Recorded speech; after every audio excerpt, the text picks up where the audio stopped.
pèse sur la France et peut-être de vous faire passer un message plus optimiste dans le fond que celui que l'on est présumé donner. Et dans le fond, monsieur vient de m'en donner l'opportunité en rappelant qu'il y a aujourd'hui un devoir d'insoumission de tous les Français, de vous tous, de moi-même, qui tente d'être un peu le porte-parole de ces Français oubliés, un devoir d'insoumission, à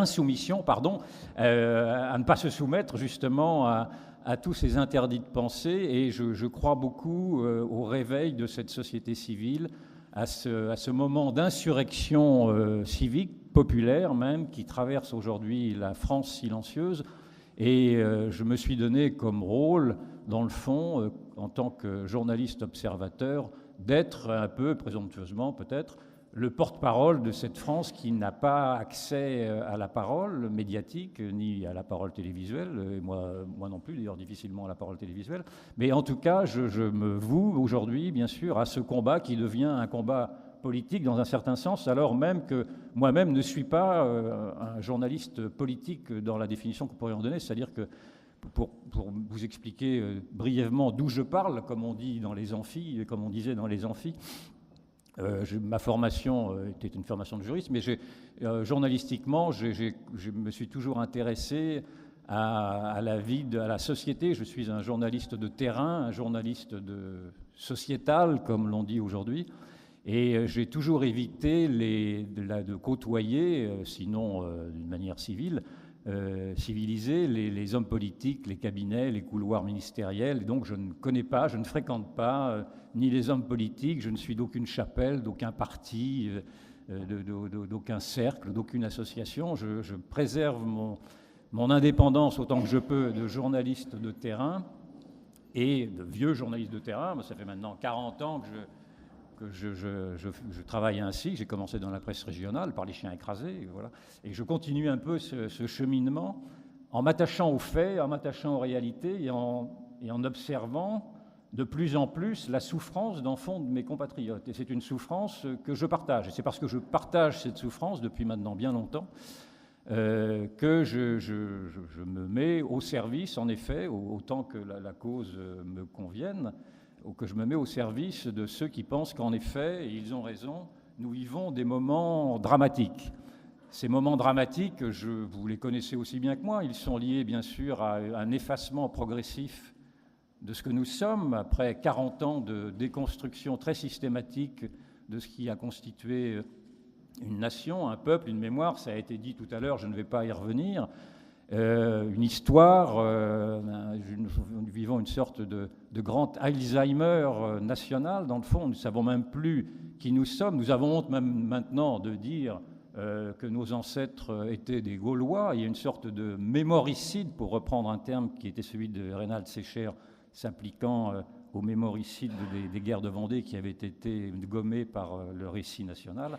Il y a une sorte de mémoricide sur ce que nous sommes nous-mêmes, où il devient interdit de dire que nous serions descendants, ou pour ceux, en tout cas, que la France aurait des racines gauloises, ce qui est quand même bien l'évidence. Et donc, on est là dans un enfermement intellectuel qui est dramatique, que je vais me proposer d'analyser rapidement, qui est un enfermement intellectuel qui ne permet même pas de comprendre ce que nous vivons aujourd'hui. C'est-à-dire que ce qui devrait crever les yeux et qui vous crève les yeux, j'en suis bien persuadé, c'est-à-dire une immigration massive qui ne fait que commencer et une montée d'un totalitarisme islamique qui menace nos démocraties, ces deux points fondamentaux qui devraient mobiliser tout démocrate, toute personne sensée, sont systématiquement, en tout cas dans les discours politiques, sous-évalués, sous-estimés, banalisés, voire même ostracisés. Et celui qui en parle, comme j'en parle, est assez systématiquement dénoncé comme étant extrémiste, fasciste, d'extrême droite, ce que vous voulez, raciste, islamophobe. Enfin bon, la litanie est connue. Et donc, il est bien sûr, il faut s'interroger de savoir comment nous en arrivons à cet étouffoir qui ne nous permet même plus de nous interroger sur ce qui nous arrive, ce qui nous pend au nez, et donc naturellement de ne pas pouvoir apporter de réponse. Et j'en vois par exemple une démonstration aujourd'hui même, enfin cette semaine, avec ce sondage qui a été fait par l'IFOP pour l'Institut Montaigne concernant la soi-disant intégration de la communauté musulmane. L'Institut Montaigne veut nous faire croire que cette intégration, bon an, mal an, fonctionne. Alain Juppé, dans Le Monde, aujourd'hui, fait une lecture d'ailleurs de ce sondage stupéfiant en disant que les 2 tiers des musulmans soutiennent les lois de la République. Or, si vous ne faites que lire, simplement lire ce que dit ce sondage, il dit très exactement l'inverse. Donc, c'est-à-dire, il dit que, très concrètement, pour ceux qui ne l'ont pas lu, que 50% des jeunes musulmans sont adeptes de la charia, c'est-à-dire de la loi, de la loi islamique, c'est-à-dire refusent de se soumettre à la loi démocratique, c'est-à-dire qu'ils acceptent la soumission de la femme, ils acceptent le djihad, ils acceptent la charia, ils acceptent ce modèle de contre-société qui effectivement nous fait la guerre. Je reviendrai après sur le thème de mon livre. 50% des jeunes, c'est déjà extraordinairement inquiétant, mais que 25% même de la communauté musulmane, en règle générale, s'identifie à cette même charia qui est antinomique avec la démocratie, et que 25% d'entre eux, au-delà de cela, trouvent que la charia aussi a du bon. Et donc, au bout du compte, on nous dit, ce sondage nous dit que 47%, et tout le monde s'en félicite, 47% des musulmans seraient sécularisés ou en voie de sécularisation, ce qui n'est même pas vrai, puisque ce même sondage admet que 65% de ceux qui seraient sécularisés ou en voie de sécularisation veulent défendre le voile pour les femmes, et que 80% défendent les menus halal dans les cantines scolaires. Donc on voit bien, pour résumer, sans rentrer dans les détails, que quand vous lisez ce sondage, vous vous rendez compte de la fracture identitaire, de la fracture civilisationnelle, de l'émergence de cette contre-société qui s'islamise de plus en plus, que j'ai décrite dans plusieurs livres depuis longtemps. J'ai fait un livre sur la fracture identitaire en 2007, ce livre sur la guerre civile qui vient aujourd'hui. Je ne suis pas sociologue, je ne suis pas historien, je suis juste observateur, et ce sont des éléments qui crèvent les yeux. Or, vous vous rendez compte que non seulement Alain Juppé, par exemple, pour ne parler que de lui, ne voit pas d'abord la réalité, ne voit même pas la transcription de la réalité, mais que même les sociologues que vous voyez dans tous les débats audiovisuels s'emploient, eux aussi, sociologues, ils sont là sur le terrain, normalement, à faire de la sociologie et à regarder comment vivent les gens ou comment évolue la société, s'emploient eux aussi à nier toutes ces évidences. J'en veux pour preuve que le jour même de c'est tout à fait par hasard, mais il y en a d'autres, le jour même de l'évocation de ce sondage, dimanche dernier, j'ai entendu sur Europe 1 un sociologue, Raphaël Liogier, qui on le voit partout aujourd'hui, qui fait partie de ce que j'appellerais, moi, cette idéologie islamo-gauchiste, était là pour dire que c'était formidable, que ça voulait bien dire que les musulmans s'intégraient à la société, et reprenant tout à l'envers, et donc quand vous les écoutez, vous vous dites, est-ce que c'est moi qui suis fou, ou est-ce que c'est lui qui se fout de nous? Et donc ces gens se foutent de nous, du moins ils se foutent de nous avec le sentiment de ne pas avoir à stigmatiser une population, de ne pas avoir à alimenter un racisme, de ne pas avoir à faire le jeu du Front National, car c'est en fait bien ainsi qu'il faut comprendre tout cet enfermement intellectuel et de cette idéologie qui se crispe sur des a priori, et avant même de pouvoir se libérer de cet étouffoir, il faut bien sûr pouvoir comprendre pourquoi nous n'arrivons pas à mettre des mots sur nos mots, AUX. Et donc ça a été évoqué un peu tout à l'heure, je ne vais pas m'appesantir sur ce sujet, mais il faut tout de même essayer de comprendre, pour pouvoir s'en libérer, quelle est la force de cette idéologie qui tombe en ruine un peu partout, quelle est la force de ce politiquement correct qui nous empêche de nous désigner nous-mêmes et qui survalorise à l'excès l'autre dans une xénophilie qui devient maintenant délirante, et qui, au prétexte de protéger les minorités, ce qui est bien sûr concevable, leur donne tout pouvoir, et au point de mon point de vue, d'avoir construit une sorte de tyrannie des minorités. Le thème est repris aujourd'hui et bien tardivement par Nicolas Sarkozy, mais il dit bien ce qu'il veut dire, de tyrannie des minorités, c'est-à-dire que les minorités, tant sexuelles qu'ethniques ou religieuses aujourd'hui, ont, par une sorte de dialectique post-marxiste, prétendent en tout cas à pouvoir imposer la dictature, non pas du prolétariat, mais la dictature des minorités, ce qui revient un petit peu au même, et en l'occurrence la dictature d'un islam radical que personne n'ose voir. Et donc cette idéologie-là est à désigner, et les porteurs de cette idéologie sont à désigner presque nommément comme étant d'abord nos propres ennemis. Nos propres ennemis, dans le fond, ce ne sont pas d'abord les islamistes, dans le fond, mais ce sont tous les déconstructeurs qui ont permis aux islamistes de pouvoir se sentir autorisés à subvertir un grand vide que ces idéologues, mais nous-mêmes aussi, en les ayant cautionnés, ont construit. Si la France est devenue un grand vide, ce n'est pas à cause des islamistes, c'est à cause de nous. Donc il y a deux ennemis sur lesquels qu'il faut désigner, ces idéologues et ceux qui les ont soutenus. Et malheureusement, une partie de la population française, des électeurs, ont soutenu ces idéologues à travers ces représentants qui, depuis 40 ans, 50 ans, ont cautionné ces destructions très systématiques de ce qui nous constituait, et en effet cette idéologie dominante.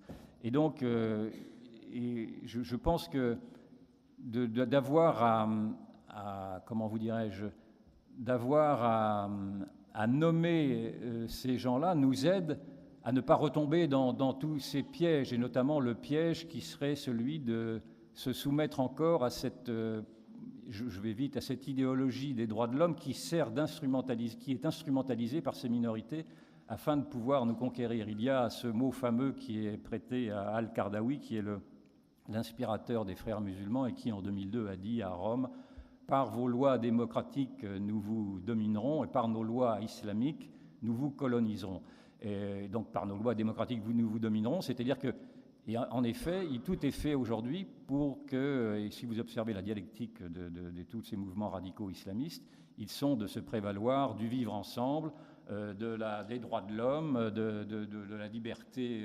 de la laïcité, etc.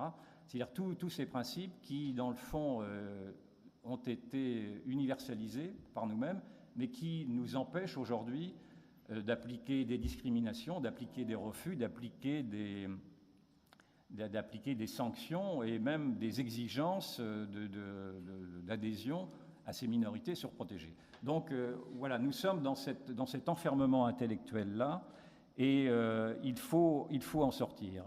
Le problème, c'est que ni les hommes politiques, ni les médias, ni les intellectuels n'ont aujourd'hui, et c'est ça le grand drame de cette reconquête des idées, ne sont aujourd'hui porteurs d'idées nouvelles. C'est-à-dire que nous sortons à peine de 40 ans de désertification intellectuelle, de crise de l'intelligence, de crise de la démocratie, portée précisément par ce politiquement correct qui a éradiqué tout esprit critique.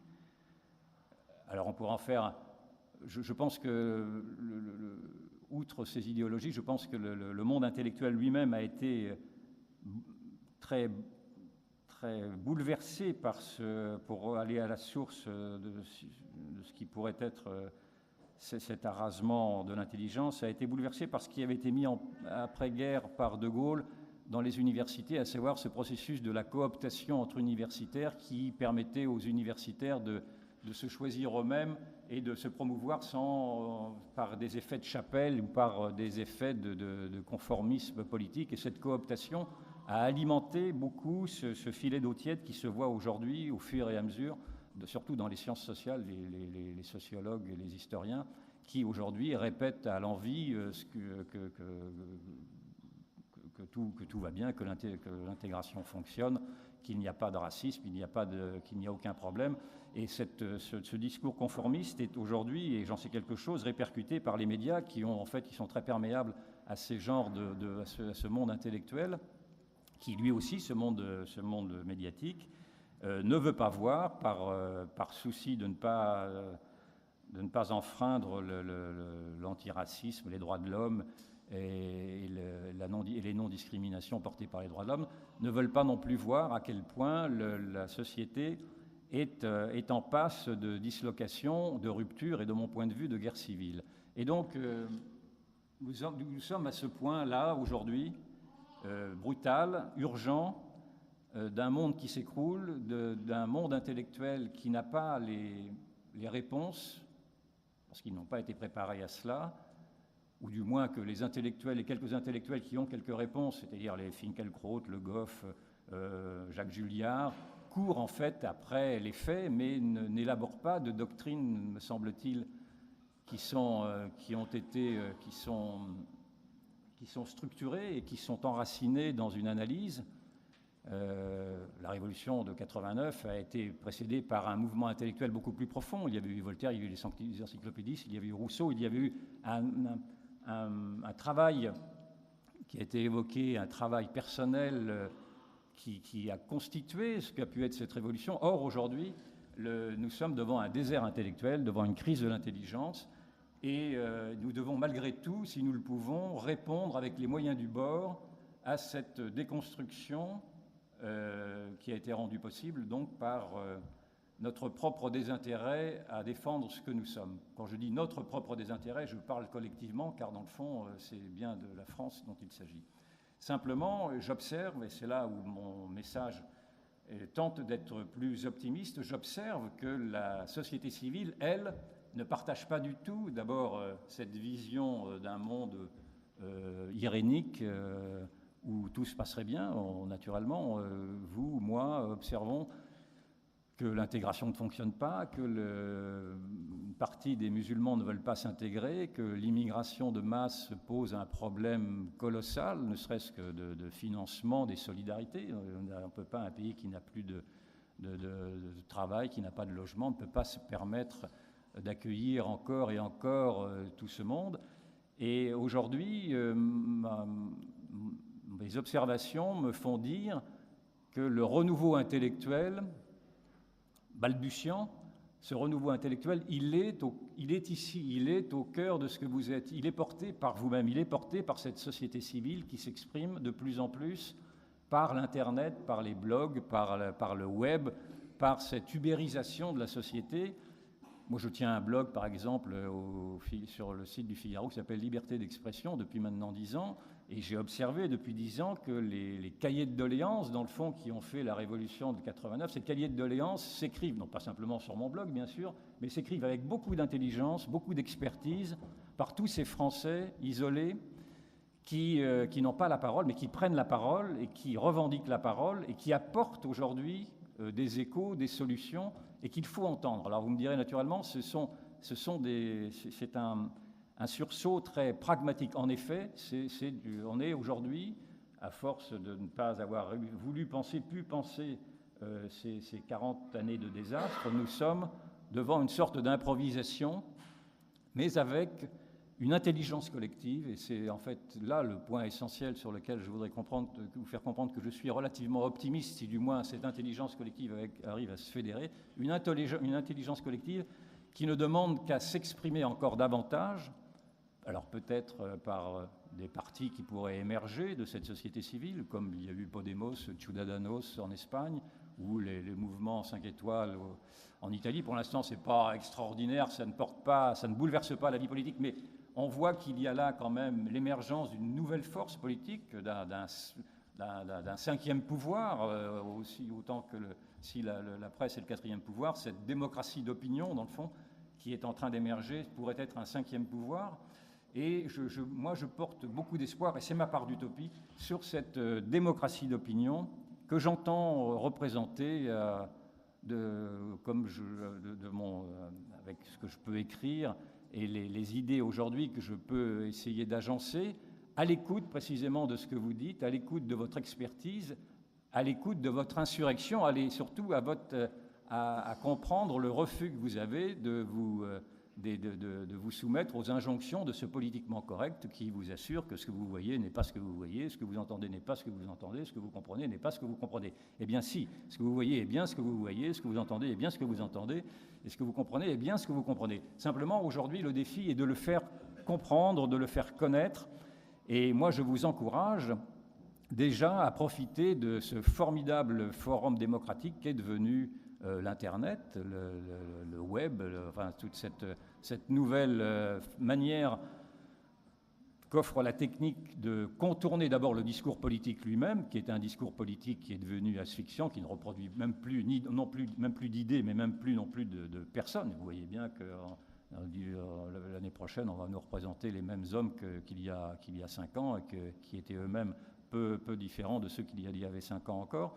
Et donc, ce monde-là est prêt à contourner ce monde sclérosé de la politique, mais aussi à contourner le monde sclérosé des médias. Et c'est bien ça, les médias étant pour moi l'obstacle aussi à l'expression de cette nouvelle société et de ce renouveau intellectuel qui s'amorce et qui d'ailleurs commence à prendre du poids et de l'influence, car vous vous rendrez compte qu'aujourd'hui, beaucoup d'hommes politiques, comme beaucoup d'intellectuels, dans le fond, courent après l'opinion qui s'exprime de plus en plus. C'est-à-dire que, par exemple, sur l'affaire du Burkini, le Burkini, c'est ces femmes qui s'étaient affichées notamment à Nice, quelques jours après l'attentat meurtrier en burkini, c'est-à-dire avec cet uniforme porteur précisément de cette idéologie qui nous déteste et qui avait tué à Nice même, et qui osait, sur la plage même de Nice, se baigner avec cet uniforme-là. S'il n'y avait pas eu l'Internet, les tweets et tout cela, cette provocation aurait été passée sous silence par l'ensemble des médias. Je sais comment ils fonctionnent. Et si elle n'a émergé dans le débat public, mais il y a 1000 exemples de ce type-là, ça a été précisément parce que la société française est aujourd'hui une société indignée.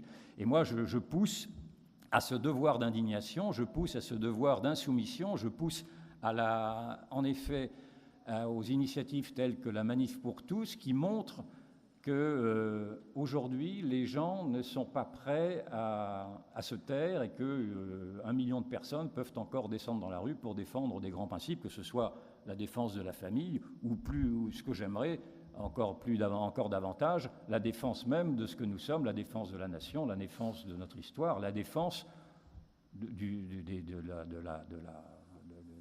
la France, tout bêtement. Et j'aimerais...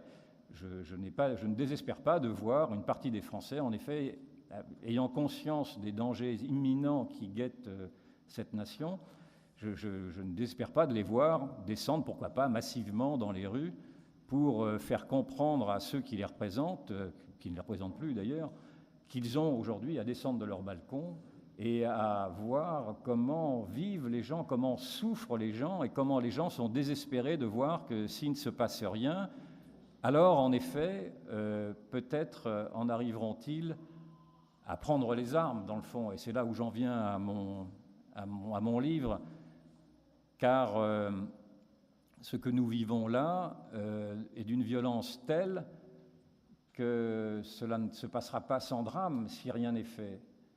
Cette guerre civile, qui vient, elle n'est pas là, elle vient, c'est-à-dire qu'elle n'est pas encore advenue. C'est une guerre civile qui est dans les esprits, bien souvent. C'est une guerre civile qui, quand j'ai écrit ce livre en mars, n'était pas encore dissible d'ailleurs, car en fait, ce mot-là était aussi un des mots interdits. Et j'ai été content de voir qu'en mai, le directeur de la DGSI, de la sécurité intérieure, Patrick Calvar, devant une commission parlementaire, a lui-même fait l'aveu que la France, en effet, pouvait aller se diriger vers une guerre civile, il a dit, vers une guerre civile, et ce terme d'ailleurs depuis est repris par l'ensemble des hommes politiques, et je ne sais pas si j'ai contribué à déverrouiller là un interdit, mais en tout cas j'observe que ce terme-là maintenant est admis dans le discours politique, ce qui veut bien dire que le discours politique l'avait naturellement conçu bien avant, mais qu'il avait voulu le taire. Et d'ailleurs quand j'entends Alain Juppé, encore lui, pardon, mais enfin c'est dans Le Monde de ce matin, nous dire si nous continuons comme ça, nous allons vers la guerre civile. Si nous continuons comme ça, nous allons vers la guerre civile. Ça veut dire si nous continuons à parler des choses qui fâchent, nous allons vers la guerre civile. Il dit bien exactement ce que veut encore le discours politique dominant et le discours médiatique dominant, c'est-à-dire de taire ce qui nous menace, c'est-à-dire de taire cette immigration de masse qui devient de plus en plus en conquérant, de taire cet islam politique, je ne fais pas l'amalgame avec les musulmans, qui viennent pour subvertir et pour imposer un autre modèle de société que le nôtre, avec une violence qui s'est déjà exprimée dans des actes de terrorisme. Et donc, si j'entends Juppé, sont... oui, voilà. Si j'entends la Duperie de Juppé, voilà, pour dire exactement ce que j'avais en tête, il est de dire qu'il est préférable, pour éviter la guerre civile, de ne rien dire de ce qui nous menace dans l'islam politique, et donc de se soumettre en partie ou en totalité aux exigences de l'islam politique. Ceci, naturellement, est insupportable à entendre. Je ne fais pas du tout l'éloge de la guerre civile, bien sûr, mais je suis en train de dire qu'il y a aujourd'hui une urgence à ce que l'État prenne conscience de sa vulnérabilité d'abord par 40 ans, 50 ans de déconstruction, que je vous ai évoqué trop rapidement, bien sûr, mais enfin, je pense que vous avez à peu près compris le sens, et surtout qu'il est à se sortir de cette incapacité qu'il a aujourd'hui à s'affirmer face à un islam qui exige toujours plus de passe-droit, au nom de son passé, au nom du passé colonial, au nom de la culpabilisation de la France, au nom de la protection des minorités, au nom de l'antidiscrimination, au nom des droits de l'homme, enfin tout ce que je vous ai dit là. Et aujourd'hui, nous en sommes à un point de non-retour où l'épreuve de force s'impose. C'est-à-dire que nous ne pouvons plus dire, répéter, bêler que l'immigration est une chance pour la France, l'islam est une religion de paix et de tolérance, etc., ou que l'islam, naturellement, est compatible avec la République. Tous ces credos, tout ce qui est répété à l'envi, comme on égrènerait des chapelets par tous les hommes politiques, tous les médias, tous les commentateurs de télévision. L'immigration n'est pas une chance pour la France, non. L'islam n'est pas une religion de paix et de tolérance, non. Et l'islam n'est pas a priori compatible avec la République, en tout cas si c'est l'islam tel qu'on le comprend, c'est-à-dire l'islam intégriste, intégral, c'est-à-dire cette idéologie totalitaire qui veut imposer la charia, c'est-à-dire la loi de Dieu, au nom d'un Coran tombé du ciel et dont les paroles seraient des paroles incréées, celles de Mahomet, qui ne mériteraient aucune réinterprétation. Ceci est de la folie de le dire, et ceci est un mensonge, et ceci amène la France à un risque de soumission et de dilution, parce que c'est de ça dont on parle aujourd'hui maintenant.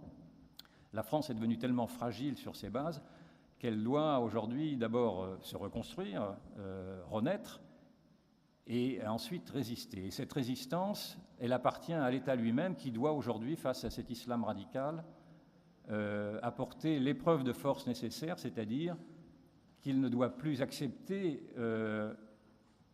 une seule concession, un seul accommodement, ces accommodements raisonnables dont parle Juppé, pardon de parler encore de Juppé, mais je trouve qu'il est très révélateur de l'aveuglement du monde politique sur ces questions qui devraient mobiliser tout le monde, et que le rôle de l'État aujourd'hui est de refuser à l'islam ce qu'il a refusé dans le fond à toutes les autres religions dans les siècles passés, aussi bien aux catholiques, Dieu sait aux catholiques, et avec quelle souffrance pour les catholiques de se plier aux règles de la République, avec, je ne veux pas vous rappeler les violences qu'ils ont eu à subir, mais également les Juifs, quand Napoléon, en 1807, fait convoquer le Grand Saint-Nédrin et qu'il oblige les Juifs à s'engager sur une dizaine de points qui laissaient comprendre leur adhésion aux règles de la France. Les Juifs ont accepté. Alors vous me direz, c'était Napoléon et les Juifs n'étaient que 0,1% de la population. Là, il n'y a pas de Napoléon et les musulmans sont plus nombreux et plus vindicatifs. Mais peu importe, il ne faut pas se soustraire à cette épreuve de force qui me paraît maintenant inévitable et qui est de demander aux représentants de l'islam, s'ils disent en effet que l'islam est compatible avec la République, eh bien de le prouver. Et le prouver, ça veut dire laisser tomber toute une partie des impératifs de la charia, et singulièrement de laisser tomber d'abord le djihad, en tout cas quand ce djihad est compris comme étant un appel à la guerre sainte, d'accepter la séparation du temporel et du spirituel, d'accepter l'égalité entre l'homme et la femme, et surtout, moi ce serait un critère qui me paraîtrait très significatif des bonnes volontés qu'aurait l'islam de France à se plier à la République, d'accepter l'apostasie. Pour l'instant, l'islam interdit à un musulman de changer de religion sous peine de mort. Or, quand je crois que c'était en 86 ou 87, pardon, je n'ai plus la date exacte, Jean-Pierre Chevènement, ministre de l'Intérieur, a proposé aux représentants musulmans une sorte de pacte d'adhésion, l'UOIF, à l'époque, a refusé ce que proposait Jean-Pierre Chevènement, de supprimer précisément cette interdiction portée par l'islam de changer de religion. Et l'UOIF a refusé de se plier à ceci, et donc a réimposé dans le code civique, dans ce document signé entre la République et les représentants musulmans, a refusé d'avaliser l'apostasie, qui reste encore en demeure. Donc je pense qu'une première exigence serait de la République aujourd'hui, qui dit vouloir avoir bien compris quels étaient les problèmes, d'exiger des musulmans qu'ils reconnaissent aux autres musulmans le droit de changer de religion. Déjà, ce serait un bon exemple de la bonne volonté que prétendent avoir les musulmans de partager une vie commune ensemble.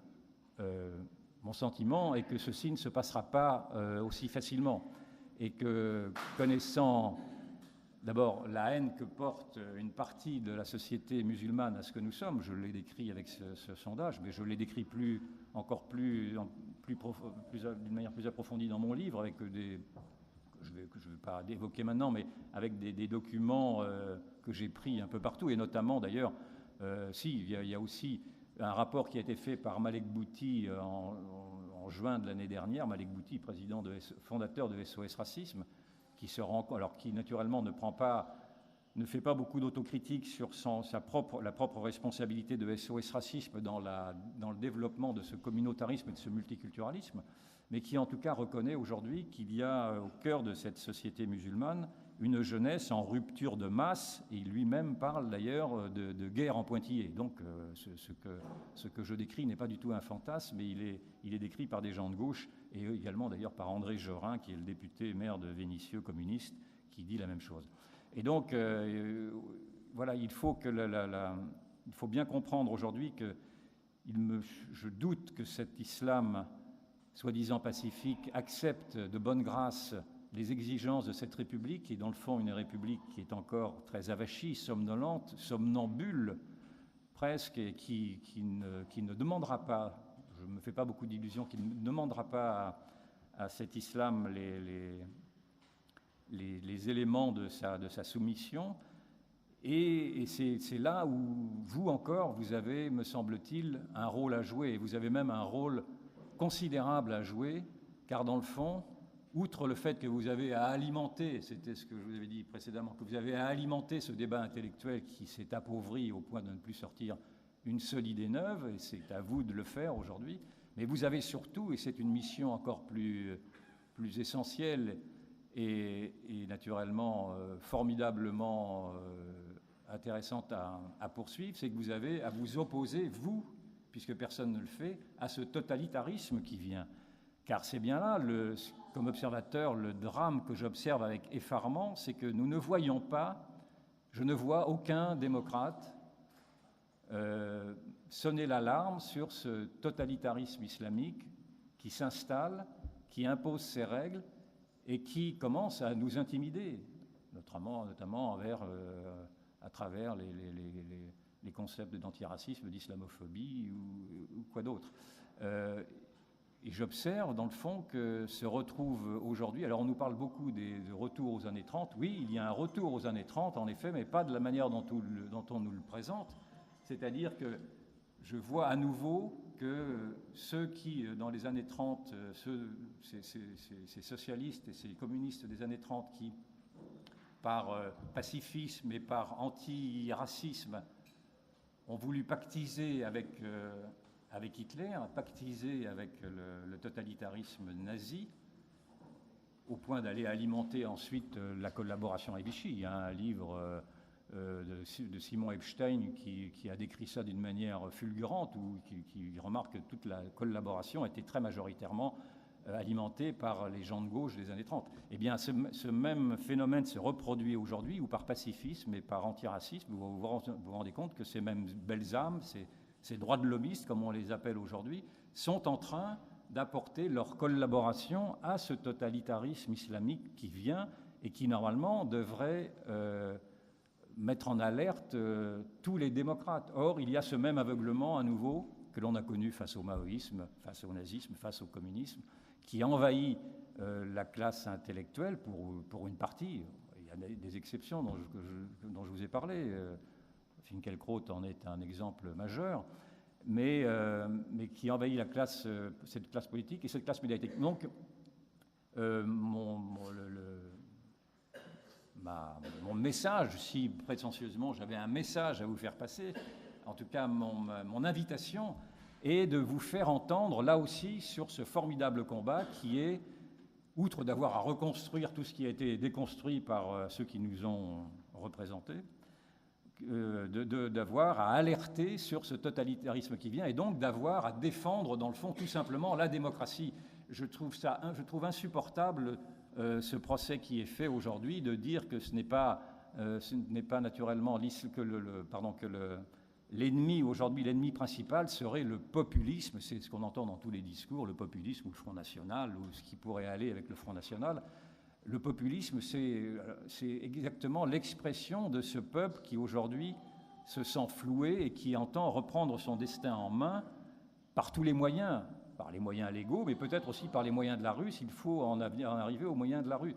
Et donc, c'est ce populisme qui est l'expression d'une démocratie qui ne fonctionne plus, de cette crise de la politique qui ne produit plus d'idées, mais qui ne produit plus non plus la représentation d'une grande partie de la France. Le géographe Guy Luy estime à 60% cette France dite périphérique qui n'est plus représentée nulle part et qui est, elle, porteuse d'idées nouvelles aussi. C'est une France périphérique qui n'est pas du tout abrutie et à qui il faut bien sûr donner la parole. Et donc, voilà, votre mission aujourd'hui, elle est de suppléer, dans le fond, pour résumer et puis pour vous laisser parler, elle est de suppléer cette grande défaillance de 50 ans de représentants, d'abord de nos représentants politiques, de défaillance du monde intellectuel lui-même qui s'est laissé endormir par ces sirops consensuels sur l'antiracisme et le droit de l'homisme, et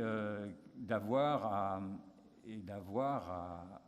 à défendre tout simplement une démocratie en péril. Et ceci, il faut le faire aujourd'hui par tous les moyens de harcèlement, car en fait, nous vivons là un moment d'insurrection. Il est temps aujourd'hui que le peuple français reprenne sa place dans la politique, reprenne les manches de la politique, non pas pour les garder, mais en tout cas pour forcer les hommes politiques à changer de cap et à sortir la France de ce bourbier, si tant est qu'elle le puisse. Et je pense qu'elle le peut encore, mais les jours sont comptés, les heures sont comptées, et c'est un tic-tac qui commence depuis maintenant quelques temps, et il ne faut plus en perdre de ce temps. Voilà, je vous remercie et je reste à votre disposition pour des questions.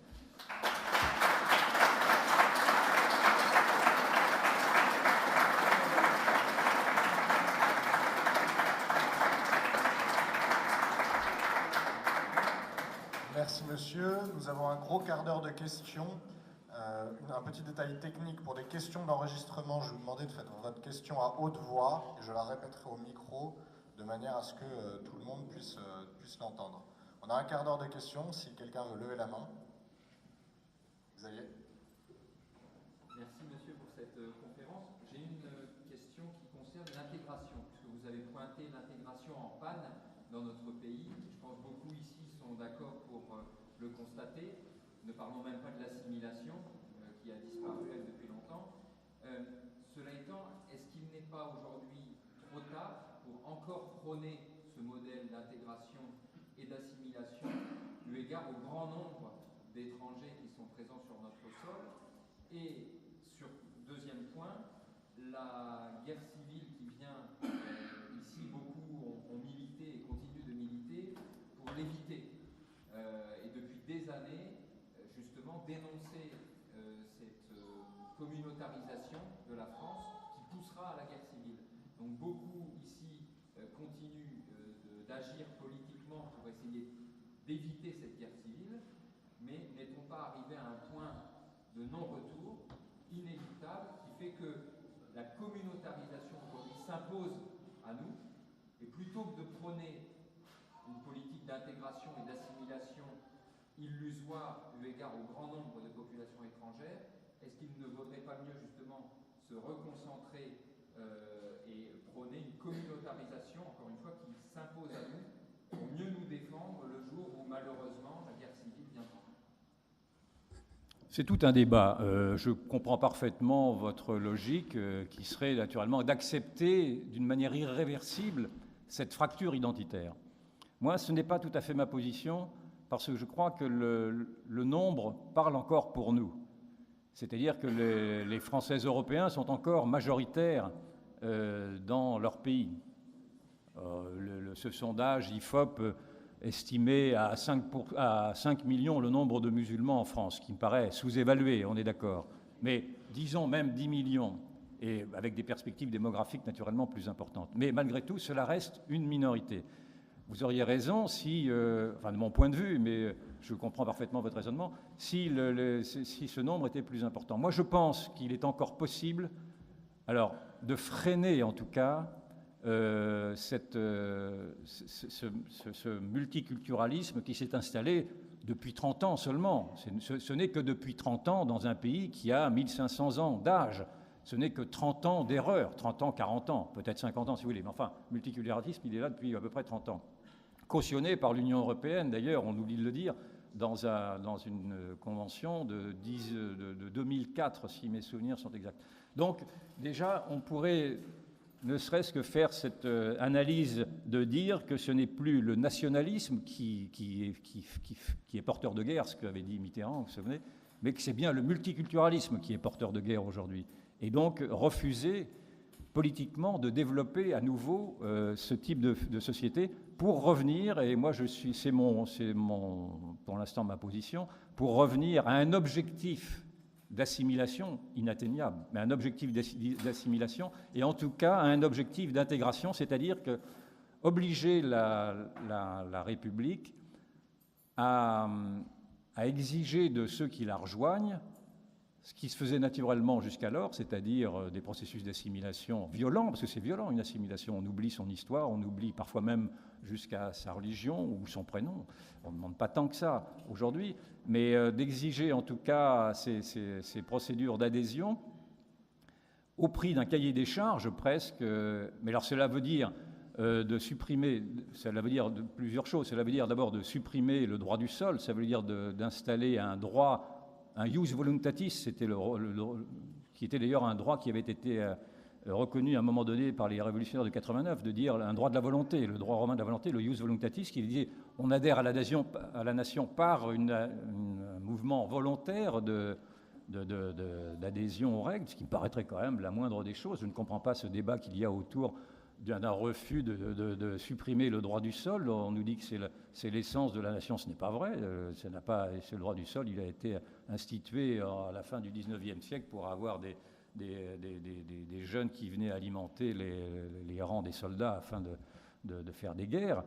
Et donc je pense que on peut encore essayer de sauver ce qu'il reste avec cette exigence d'une intégration, sachant que, et on l'entend quand même parfois dans les discours des musulmans les plus radicaux, que certains d'entre eux sont là et nous disent déjà, puisque c'est comme ça, moi je vais aller ailleurs. Ben oui, voilà, c'est exactement ce qu'on voudrait vous entendre dire. Si vous n'êtes pas content de ces pays qui imposent des règles, allez ailleurs.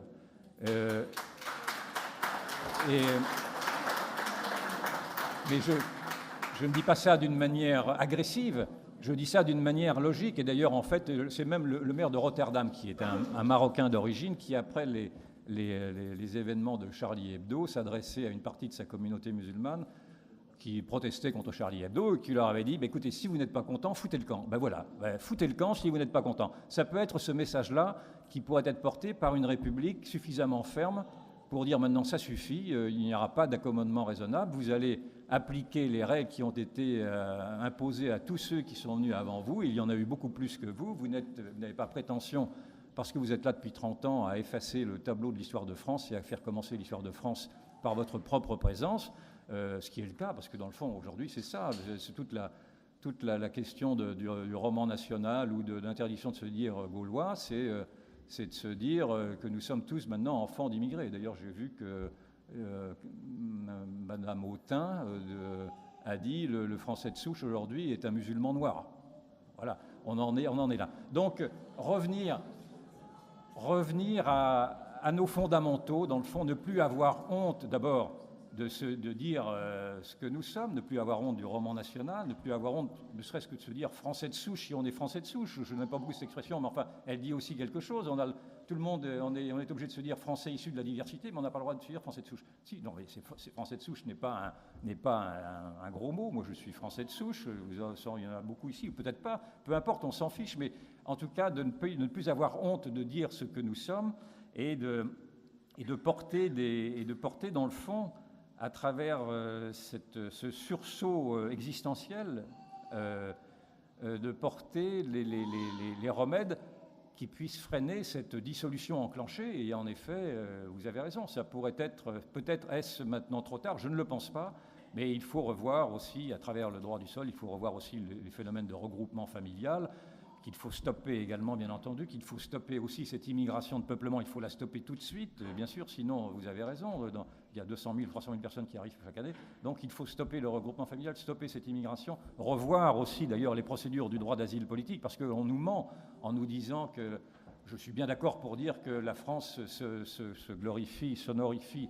à accueillir sur son sol les demandeurs d'asile politique. Elle l'avait fait pour les Boat People dans les années 70. J'étais jeune journaliste et je voyais avec quel enthousiasme la France les accueillait. Mais aujourd'hui, on nous ment en nous disant que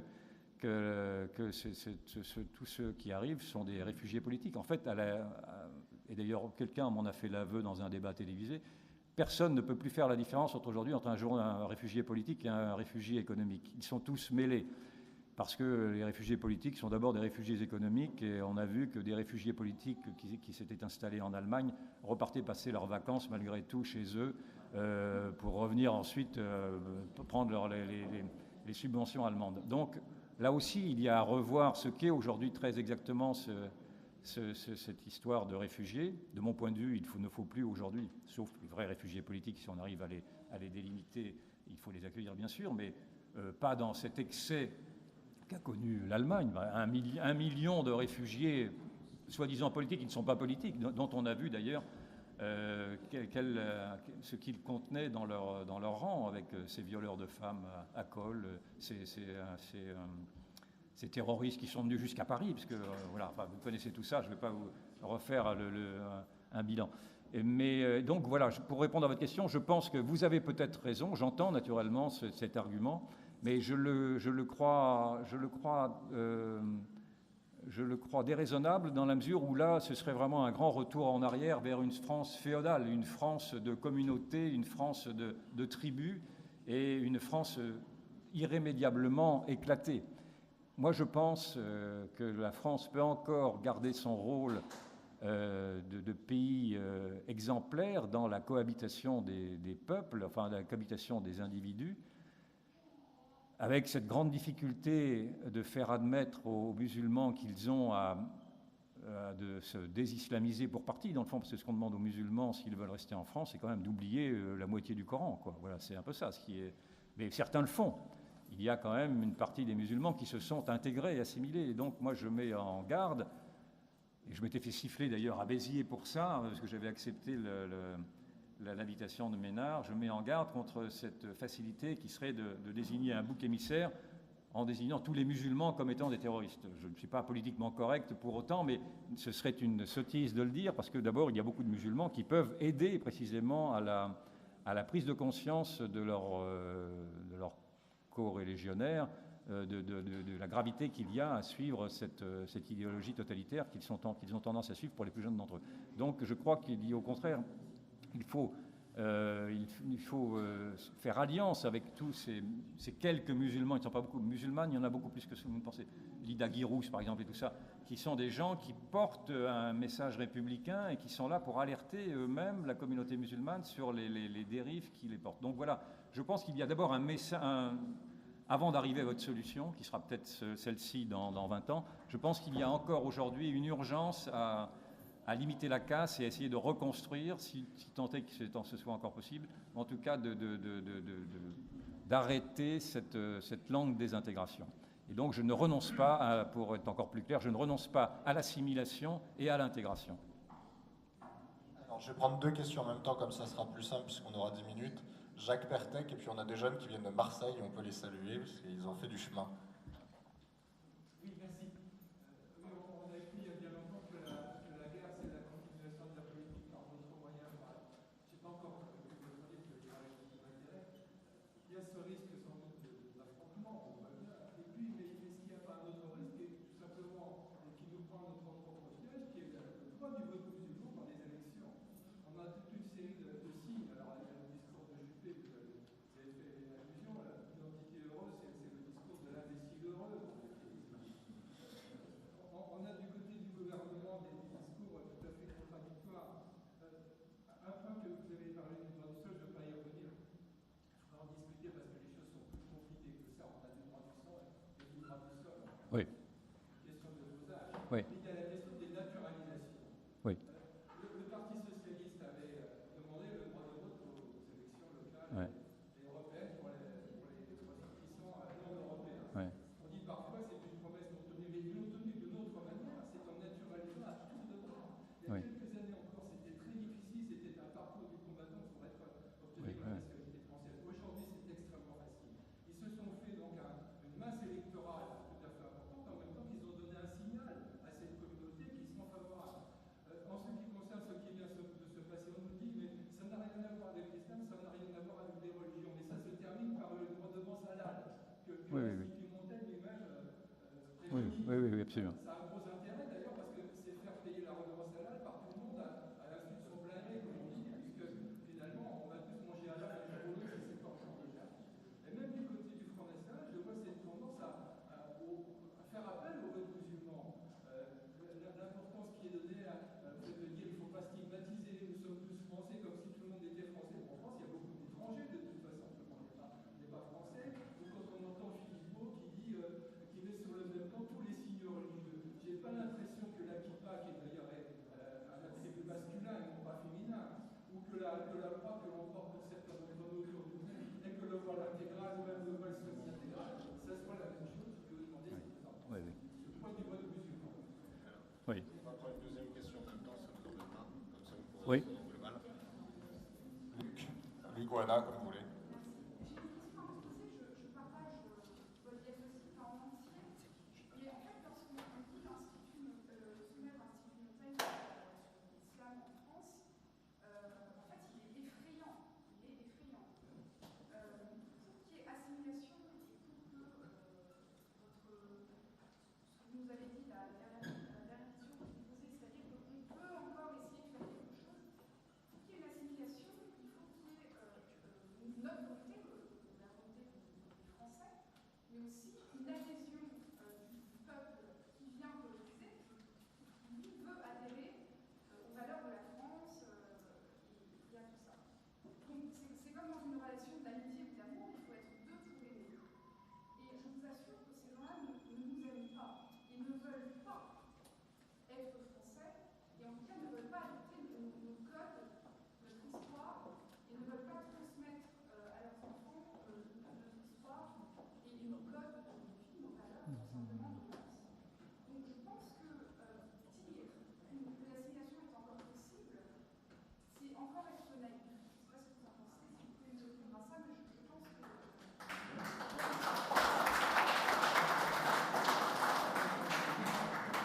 Alors, éventuellement, on prendra une autre série de questions à la fin, on va voir en fonction du temps.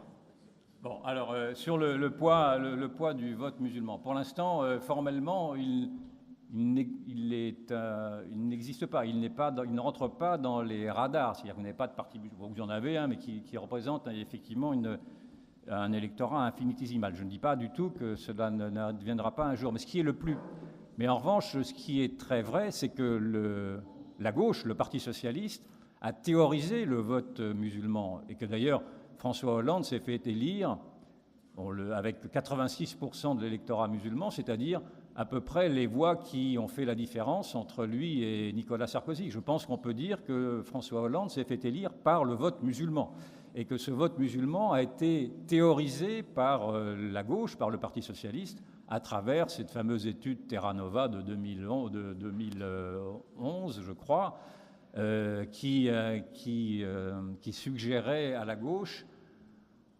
voyant que le petit blanc, le prolétaire blanc, l'ouvrier, avait délaissé cette gauche populicide, ou prolophobe en tout cas, pour rejoindre le Front National, suggérait donc d'aller à la gauche, d'aller faire les yeux doux aux minorités, et singulièrement à la minorité musulmane, et également les jeunes et les femmes, etc. Et c'est bien ce que fait aujourd'hui le Parti socialiste, qui, dans son discours, d'abord a abandonné les exigences d'assimilation et d'intégration depuis longtemps pour lui préférer ce concept d'inclusion qui avait été ce concept évoqué, alors j'entre dans des détails, mais par le rapport Thuot, qui est dans mon bouquin, qu'il faut lire tellement il est d'une mauvaise foi et d'une folie abyssale, le rapport Thuot qui s'employait à nier toutes les évidences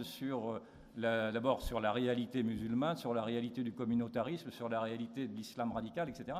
Et ce rapport Thuot qui invitait à ce que la France accepte sa dimension arabo-orientale, c'était son terme, je crois, notamment à travers d'autres aberrations, et donc à travers ce concept d'inclusion qui est de dire, dans le fond, vous venez comme vous êtes, avec vos lois, vos coutumes, votre art de vivre, votre langue, car aujourd'hui, dans la conception de l'inclusion, le français n'est qu'une langue parmi d'autres et qu'il faut valoriser les identités plurielles et les langues et tout ceci. Et tout ceci, d'ailleurs, est dans le corpus du Conseil supérieur des programmes, qui est ce conseil qui suggère les réformes de l'éducation nationale. Donc, on n'a pas beaucoup de temps, mais il aurait fallu parler aussi du travail de sape de ces idéologues au cœur de l'éducation nationale et qui, pierre après pierre, sont en train de déceler les quelques restes de pierre qui constituaient encore un petit peu ce qui pouvait faire sens ces nations.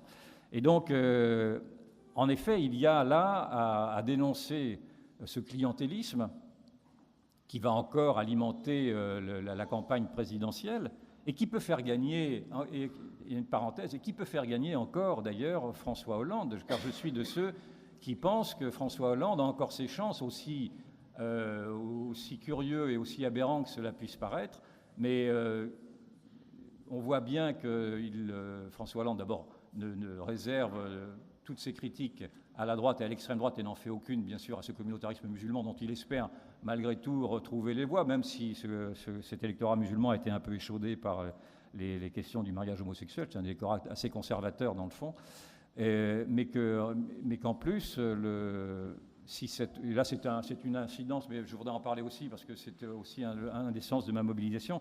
Si cette droite qui reste aussi bête qu'elle l'est depuis toujours, n'arrive pas à s'allier à un moment donné, et si elle se divise comme il semble qu'elles doivent se diviser à travers les haines qui surgissent entre les uns et les autres au cœur même des Républicains, et également entre les Républicains et le Front National, alors que maintenant ils disent la même chose, cette droite risque de perdre au second tour des élections, peut-être même au premier tour, et de faire élire François Hollande. Donc je suis une de mes mobilisations aussi, et de participer par le bas à l'union des droites, qui me paraît être aujourd'hui un élémentaire bon sens afin de répondre à cette révolution conservatrice, si vous voulez, qui commence à bien analyser quels sont les grands problèmes sur lesquels il faut répondre en urgence. Bon, ça c'est une parenthèse.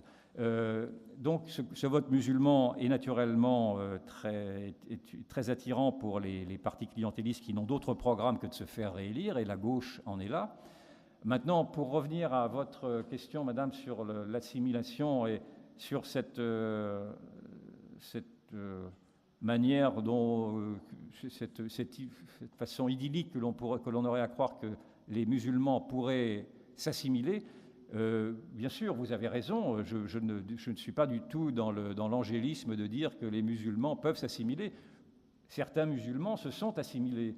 Je citais Linda Guirous, je peux en citer d'autres qui me Malika Sorel, etc. Vous en avez quand même, vous voyez que vous avez des femmes surtout des femmes, qui se sont mises en défense, en adéquation, en harmonie avec la France, sa culture, et avec un discours républicain tout à fait remarquable. Et donc, ce que je veux dire par là, c'est qu'il ne faut pas décourager ces musulmans-là qui ont fait cet effort de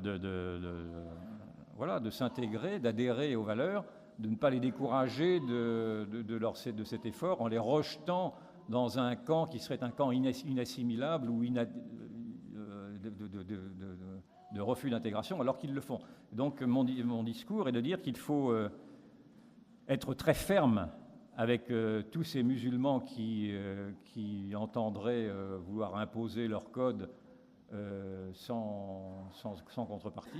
Il n'y a aucune contrepartie à l'attendre, mais simplement de ne pas les décourager et même de les encourager, dans le fond, pour ceux qui veulent rester en France, à le faire aux règles de la France. Mais sinon, à les encourager, encore une fois, à une sorte de remigration, si c'est la remigration qu'ils préfèrent. S'ils veulent vivre sous les règles de la charia, vous avez des pays très sympathiques du côté de la Syrie, par exemple, qui les appliquent, et ils sont naturellement les bienvenus, j'imagine, dans ces pays-là, et on ne va pas les retenir.